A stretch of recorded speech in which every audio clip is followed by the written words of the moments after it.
பார்த்துக்கிட்டிங்கன்னா இந்த டாஸ்மார்க்கை வந்து குறைக்கணும். நாங்கள் வந்து அடியோட அதை மூடணும்னு சொல்லலை.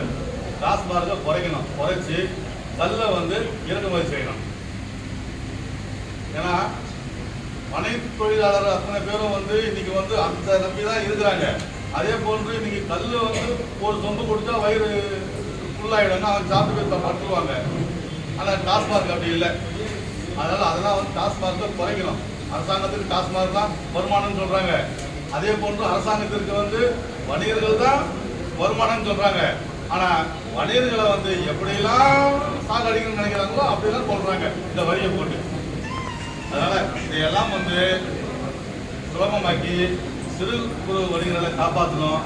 அதே போன்று பார்த்துக்கிட்டிங்கன்னா இப்போ விழுப்புரம் மாவட்டத்தில் பார்த்துக்கிட்டிங்கன்னா இந்த கோயில் பக்கத்துலலாம் நிறைய இடங்கள் இருக்குங்க. நிறைய இடம் காலியாக இருக்குது அரசாங்கம். அதில் சிறு வணிகர்களுக்கு இந்த காம்ப்ளெக்ஸ் மாதிரி கூட கட்டி கொடுக்கலாம்.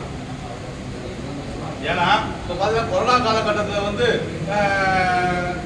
ஒரு நம்ம சந்தை எப்போ ஆரம்பித்தாங்களோ அதையே நடைமுறைப்படுத்தி கொண்டு வராங்க, வாரத்துக்கு ஒரு முறைன்னு சொல்லி.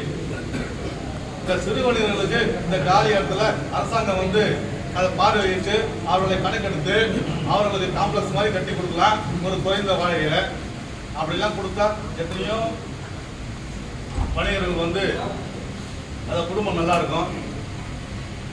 அந்த குடும்பம் நல்லா இருந்ததா இந்த அரசாங்கம் நல்லா இருக்கும். இந்த அரசாங்கம் நல்லா இருந்ததா மக்கள் நல்லா இருப்பாங்க. ஏன்னா இந்த வரி போடும்போது நாங்கள் என்ன பண்ணுறோம், வணிகர்கள் வந்து அந்த வரியை கொண்டு போய் பொதுமக்கள் தான் சுமக்கிறோம் நாங்கள், வேற வழி இல்லை. ஆனால் பொதுமக்கள் யாரை திட்டுறாங்கன்னா வணிகர்களாகிய எங்களை தான் திட்டுறாங்க, என்னையா விலை அதிகமாக விற்கிறேன்ட்டு.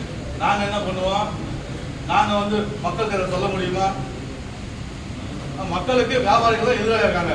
உடனே என்ன பண்ணுறாங்க அரசாங்கம், இந்த டிமார்ட்டு, இந்த வால்மார்ட்டு, இந்த லூலு, இது போன்ற பெரிய பெரிய முதலாளிகளுக்கு வந்து சிறப்பு கவனம் விரித்து அவர்களுக்கு மின்சாரம் அப்புறமா அந்த வரி இதெல்லாம் வந்து மானியம்.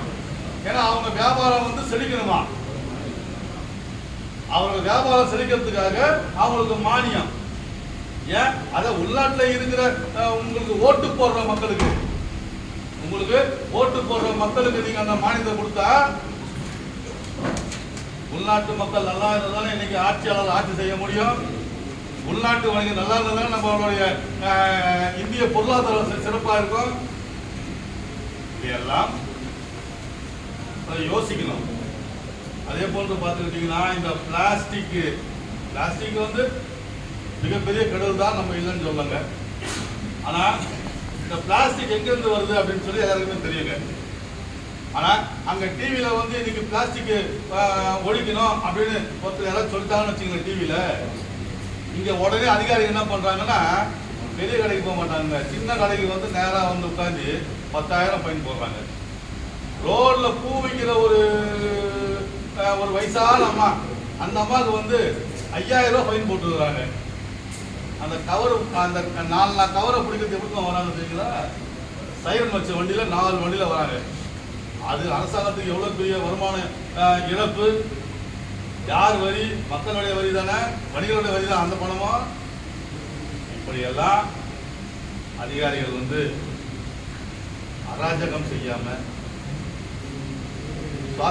சாத்வீக முறையில் ஆங்காங்கே இருக்கிற வணிகர் சங்கங்களை நாடி மாதம் ஒரு முறை ஒரு ஆலோசனை கூட்டம் போடுங்க. அங்கே இருக்கிற எங்களுடைய மாவட்ட தலைவர்கள், மாவட்ட செயலாளர்கள் எல்லாம் இருப்பாங்க அந்த கூட்டத்தில். மாதம் மக்களை நீங்களும் பார்த்த மாதிரி இருக்கும் அப்படின்னு சொல்லி இந்த நேரத்தில் கேட்டுக்கொண்டு எங்களது சுதேசி நாயகர் அவர்களுடைய நினைவு கூறும் வகையில் அந்த மே 5 மாநாட்டில் அரசியல் பிரமுகர்கள், விவசாய சங்கத்தினர், பொதுமக்கள் அனைவரும் கலந்து கொள்ள இருக்கிறாங்க. அந்த மாநாடு சிறப்படைய வேண்டும் என்று கேட்டுக்கொண்டு விடைபெறுகிறேன். நன்றி, வணக்கம்.